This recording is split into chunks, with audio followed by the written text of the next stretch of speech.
Emisor Podcasting.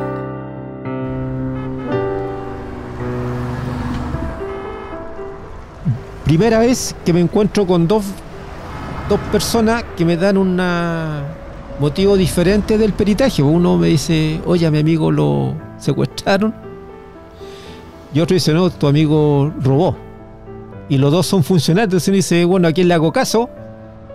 Y ahí uno tiene que ser objetivo. Tiene que trabajar y deducir con lo que tiene a la vista, no lo que te dicen las personas.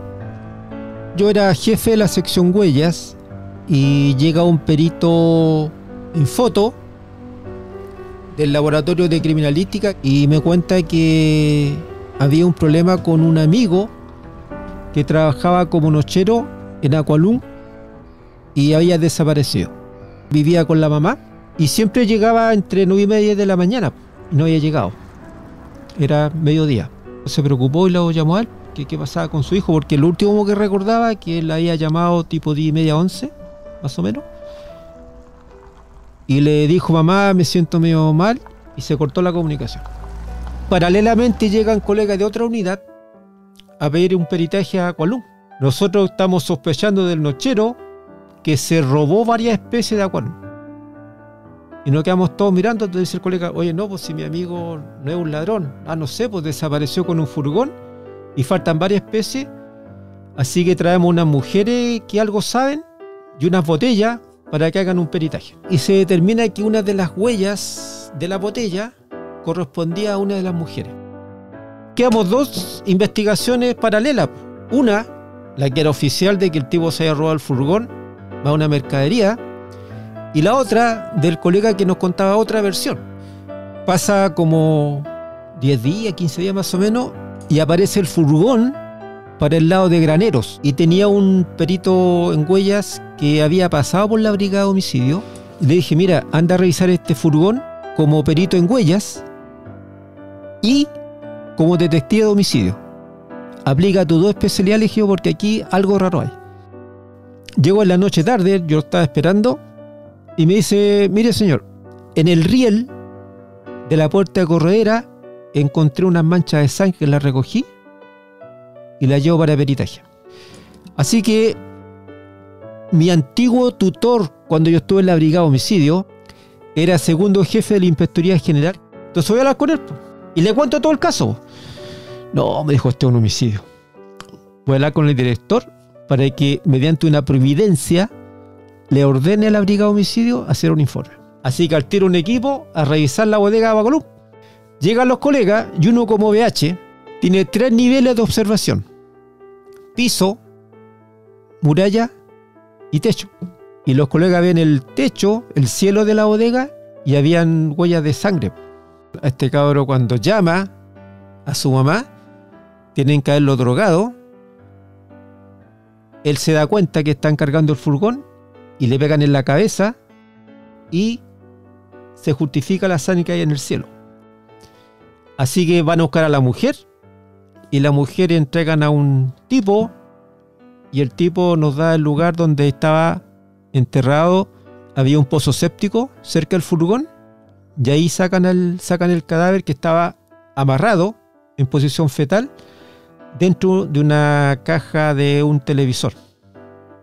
Ahí estaba la víctima, supuestamente el autor del robo del furgón.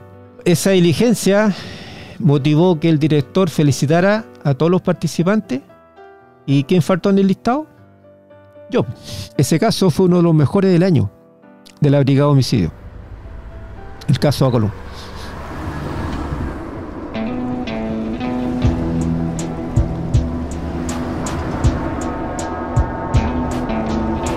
Durante 30 años el detective Fernando Ilavaca fue perito en huellas en la Policía de Investigaciones, así como también fue jefe de la sección huellas y jefe del Laboratorio de Criminalística Central, llegando a ser subdirector nacional. Su trabajo, el de sus colegas y la evidencia encontrada por ellos fueron claves para atrapar a ladrones, violadores y asesinos. Esto es Crimen, un podcast que rescata esta historia y se adentra en uno de los casos más mediáticos de los últimos 20 años, el de Roberto Martínez Vázquez, el Tila. Capítulo 2. el fin de la transición.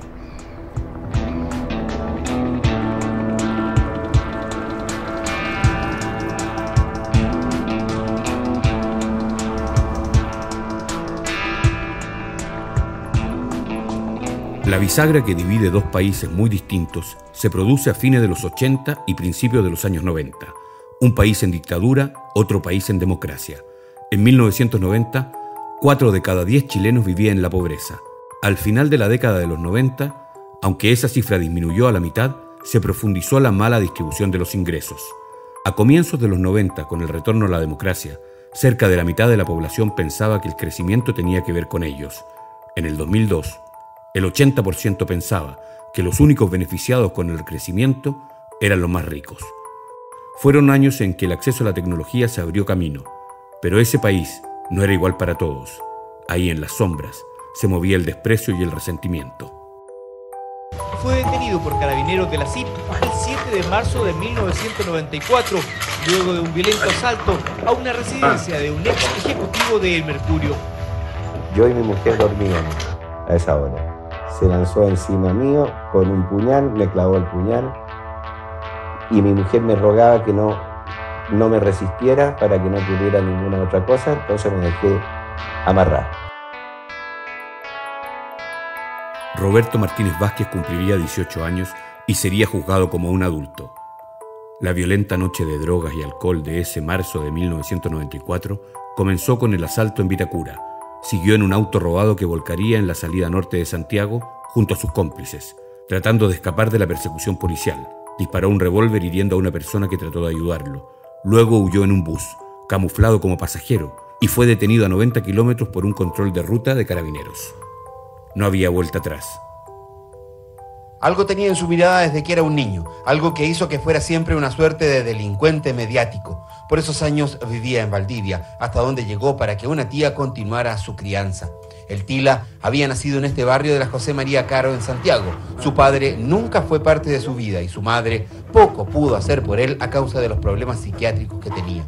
Vivía medio tiempo en la casa y el resto en la calle. De Valdivia terminó escapándose e ingresó al precario sistema de protección. Comenzó el desfile en los hogares. De lo poco que se sabe, porque en esa fecha ni siquiera había buenos registros, está claro que estuvo en San Miguel. En 1987 aparece matriculado en el colegio Juan Leighton de Llolleo. Luego, el primer juzgado de letras de San Miguel ordenó que lo internaran en el hogar El Redil, que administra el Ejército de Salvación en San Antonio. La causa habría sido abuso de parte de algún familiar.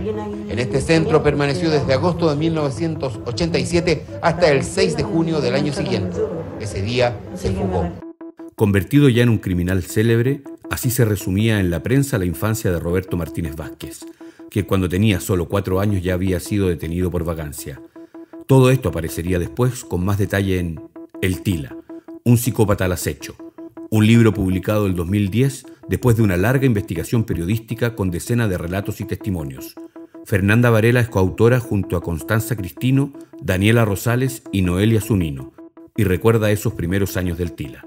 Roberto Martínez pasa prácticamente la mitad de su vida en el Sename, un Sename que en esos tiempos, en los 80, no estaba separado los adultos de los menores, lo que agrava aún más todo lo que él tuvo que vivir en estos centros.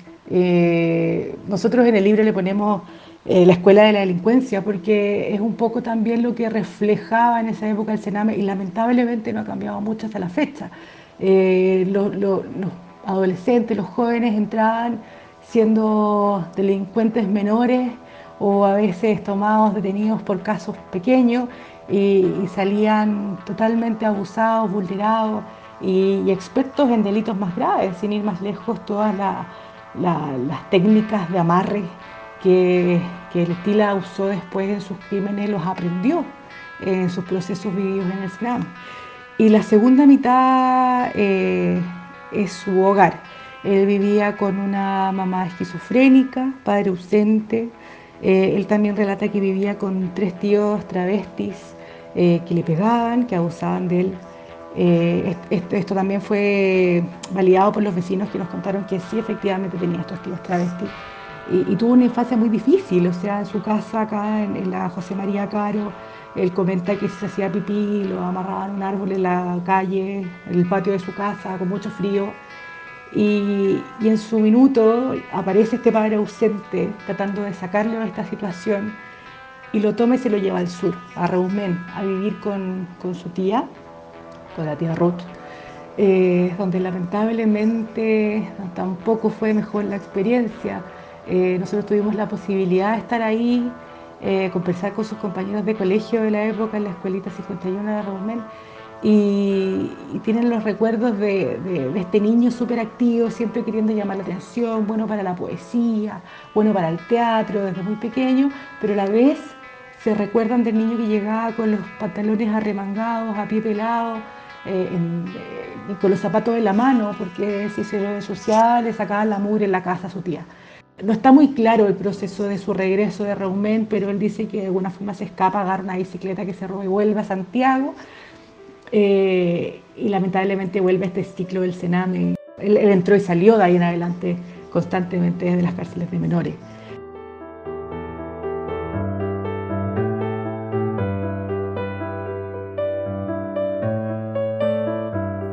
El gitano, el Tila, ya era un delincuente juvenil que se vio implicado en varios asaltos y en un caso de violación a una ciudadana alemana en el barrio Lastarria a comienzos de los años 90. Eran años del retorno a la democracia y los flamantes funcionarios del Sename intentaron ayudarlo para su reinserción, como decenas de miles de niños y niñas, de jóvenes que vivieron entre rejas en esos años. Un 62% de menores de edad en diferentes situaciones fue llevada a recintos penales, algunas veces al costado de la cárcel de adulto. Al adoptar la Convención de Derechos del Niño, Chile se comprometía con un cambio de reglas del juego. La promesa de una mejor vida para estos niños y niñas era un compromiso del nuevo Chile, pero para muchos el destino estaba marcado desde antes. Yo no quería hacer daño a personas, solamente tomar lo que íbamos a necesitar, lo que venía a la necesidad, pero salieron esas personas y fue una reacción al instante, no tuve tiempo como para pensar. Dicen que soy peligro para la sociedad, cosas así, pero solamente eso lo escriben personas que no me conocen a fondo. Yo creo que si me otorgaran lo necesario, yo sabría responder con lo necesario. La gente pobre no puede seguir pobre si siempre está rebajado. Va a ser rebajado por los demás. Pero en ese caso, ¿tú justificas lo que se le roba? No tanto justifico que se roba, pero al menos no podría decir que está ni bien ni mal. Roberto Martínez era un joven de 15 años en 1990 y fue entrevistado por el programa de televisión Contacto de Canal 13. Sus trabajos ganadores de concursos internos fueron publicados por la revista Ya del Mercurio. Pablo Santander es psicoanalista, investigó el caso del Tila desde su perspectiva. Nos habla de este personaje que se transformaba en un símbolo del nuevo Sename en el retorno a la democracia. Una de las características como que llamaba la atención de él y que posteriormente lo hizo como una personalidad curiosa y que en su momento fue muy conocido nacionalmente, fue justamente que tenía esta faceta de que tocaba guitarra, que componía poesía, que pintaba, que ganó un concurso de pintura, que etcétera. Salió en un programa de televisión cuando la televisión era lo único que se veía a nivel nacional. Estaba en primera fila en ese programa de televisión Sebastián Piñera, cuando en esa época él era senador, etcétera. Entonces ocupó lugares en que fue muy valorado por estas características artísticas. Uno pensando para atrás, uno pensaría que él se vestía un poco del arte, en el sentido de saber que esto era algo que generaba aprecio, que lo ponía en un lugar de admiración, Él era, por lo que yo leí de este libro que hicieron las periodistas, era una persona más bien solitaria, pero que buscaba mucho sentirse, llamar la atención, ser visto, y usaba la pintura, la poesía y la música como una herramienta para eso.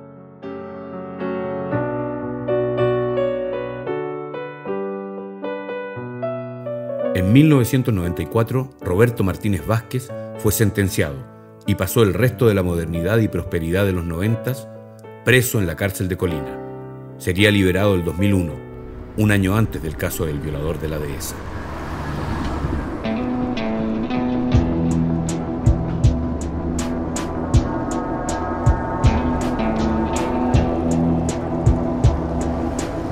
En la década del 90 se saca el primer caso por ADN en el laboratorio, y cuando yo asumo como jefe del laboratorio,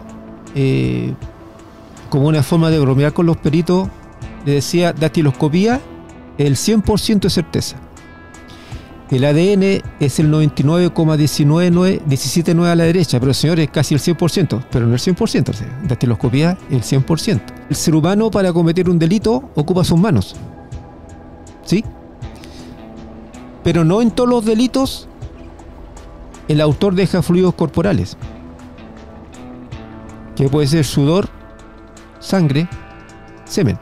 Lo importante es que los primeros actores del sistema policial que lleguen al lugar protejan el sitio del suceso hasta que lleguen los especialistas y recojan estas evidencias que están a la vista, pero son fáciles de contaminar o destruir. Sin lugar a dudas, el ADN nos da un gran apoyo científico y reconocido a nivel mundial. Yo soy de la generación que investigaba ficha por ficha de César Estilar, con impresiones de los delincuentes que teníamos registrados. En la actualidad tenemos un sistema computacional en que usted ingresa un trozo de huella y se identifica a los 30-40 minutos. Cada delito tiene su forma especial de hacerlo, de investigar. Ahora, todas las investigaciones se basan y se apoyan en los peritajes del laboratorio. Por eso somos una policía científica. 5 de junio del 2002, la noche en que ocurrió el asalto en la dehesa. La conmoción de la noticia creció los días posteriores y la policía de investigaciones entró en escena 2 días después del crimen.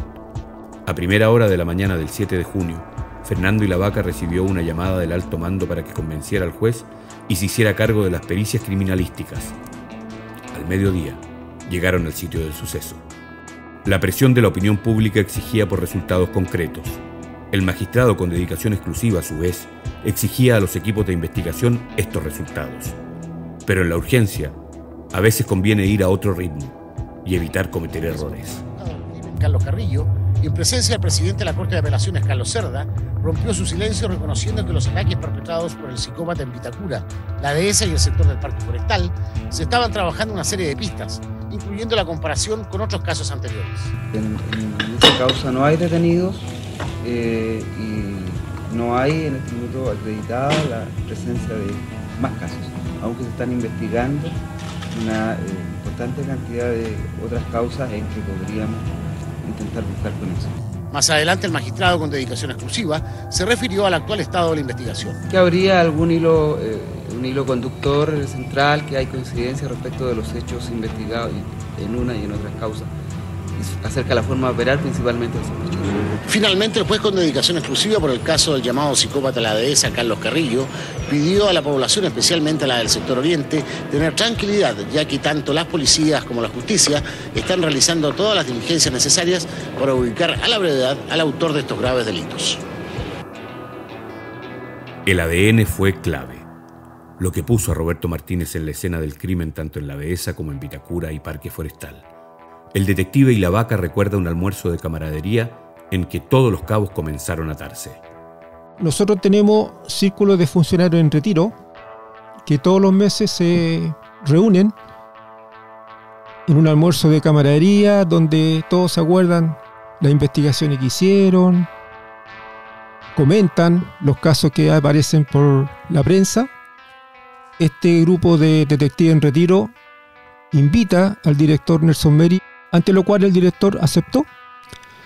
Pero horas antes de este almuerzo es citado una reunión en La Moneda, razón por la cual llama al cuarto hombre en el mando, al jefe de la región metropolitana, para que lo represente en este almuerzo, y el que estaba a su derecha le comenta que él recordaba años atrás haber pasado detenido un violador cuya descripción física y su rostro se parecía mucho al retrato hablado que había aparecido por prensa, que era la segunda pista que teníamos del violador. El jefe de la región por ahí le ha dicho, ya, mire qué interesante, y no haberle prestado atención. Pero no fue así. Le dijo, ¿tienes algo que hacer tú en la tarde? No, le dijo, señor. ¿Por qué? ¿Qué te parece si vamos a la asesoría técnica a ver fotos y a ver si te recuerdas de la persona que tú pasaste detenido años atrás? Ya, pues, dijo el colega en retiro, porque en el fondo iba a investigar de nuevo un caso que era de ámbito nacional, que están todos preocupados del violador de la dehesa.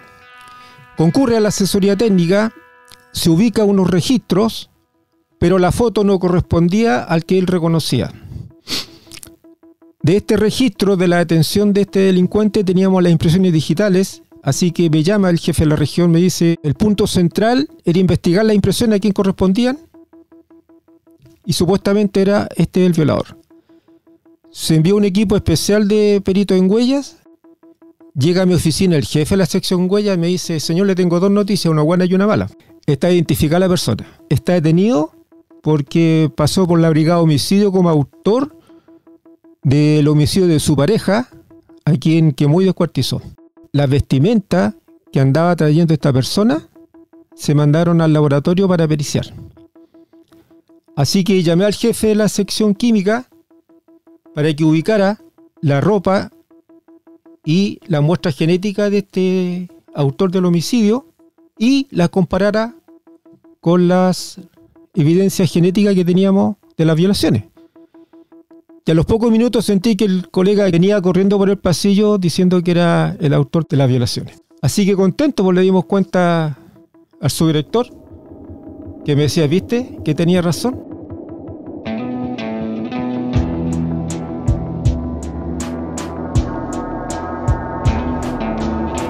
En el próximo episodio de Crimen.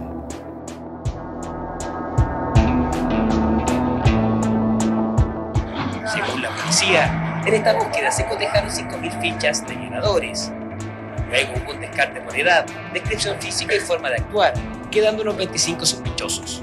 La historia de Maciel Zúñiga es probablemente la más cruda y la que refleja de mejor manera la personalidad psicopática de Roberto Martínez. Cuando tomo conocimiento de lo que hizo con su conviviente, pienso en lo que se salvó la gente que fue víctima de la violación. Crimen es una producción audioficción de Emisor Podcasting junto a Relato, basado en los casos del detective Fernando Ilavaca en su trayectoria en la Policía de Investigaciones de Chile. Edición: Sergio Fortuño y Francisco Tapia Robles. Guión: Paula Ilavaca, Daniela Lagos y Marcos Silva.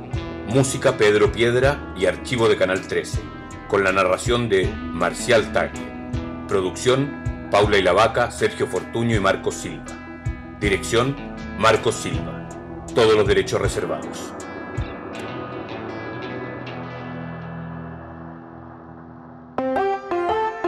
Emisor Podcasting.